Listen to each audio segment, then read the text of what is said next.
GameInProgress.net, and I'm with Chris from Robot Entertainment. Yeah. Hi, how you doing? Doing great. How are you, Ron? Yeah, we're here to talk about Orcs Must Die 2. The sequel. Sequel to an awesome tower defense game, by the way. It's awesome. So my question is, what's the difference between the first one and second one about this? The biggest difference is the game is now co-op, which is what all of our fans and have been asking for, and exactly what we wanted to do too. So now we got it. Got two-player. I know this should be my first question, but for people who hasn't played the game or doesn't even know what Orcs Must Die is, what is it exactly? And why does co-op matter? Yeah. Okay. So Orcs Must Die is an action strategy game, but it has tower defense elements to it too. So you get a chance to buy traps, place them in the world, and stop orcs from coming in. And what makes it really different is you're down on the ground fighting like an action game too. So like a shooter, doing spells and weapons. So it's a great action game. My other question is, besides having co-op and a new character, what is there anything new? New traps, new weapons, or anything like that? Tons of new traps, tons of new weapons. We've got a full new story, so a new campaign. We've got a new upgrade system, so there's a lot more depth to the game. But you also get to carry over all the old stuff too, so all your old traps and weapons go over too. For example, people like me who didn't finish your game because it's really, really hard, would the stuff still carry over, or you must beat the entire game first? It's there, yeah. So this is a standalone game, so it comes with all the the crossbows still there, and the flip trap still there, and you'll get to buy those out of the spellbook with the skull shooter. So, just as we're seeing right now, one of your staff is currently playing the game, right?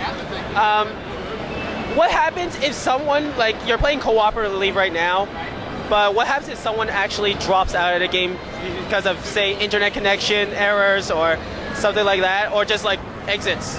What happens with the current game? Would it just end, or will you continue? We're debating that right now, how we should handle the situation. Most likely, we'll just close the game down, but it may be that the host can stay on and keep playing.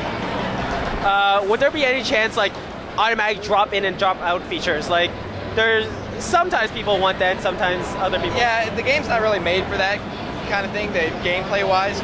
So we've kind of built the tech around what the gameplay is, which is having that beginning mode to where you're setting up your traps and stuff. So that flow is really important to us. And we're seeing here, how many levels are going to be there? The first one, there was a lot. So the second one, would it be double the amount, or would it be around the same size? We're not talking about the specific number yet, but there will be a lot, and there'll be lots of new reasons to play the levels again to get more stuff. Would there be new enemy types? Oh, yeah. In fact, can't see them on the screen right now, but this level in particular has a couple new guys. One of them, the Earth Elemental, is this giant kind of rock creature. You shoot him, he splits into two creatures. You shoot those, they split into two. So there's a lot of exciting stuff now.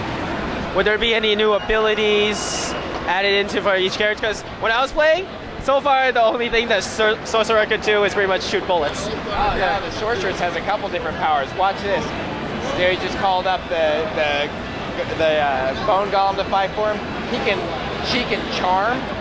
So her ability with her scepter, the right mouse ability, converts the enemy to your team. So now if you got a hunter coming after you, you convert them, you charm them, and they're fighting for you. And that's a big deal. So that's a pretty massive change for her. Would the overall difficulty of the game still be one of the core mechanics? As you go further, it's going to get more difficult. Would there be another like hellish difficulty or anything like that? Well, there'll definitely be a nightmare mode. And then we've got some other stuff we're working on secretly right now too.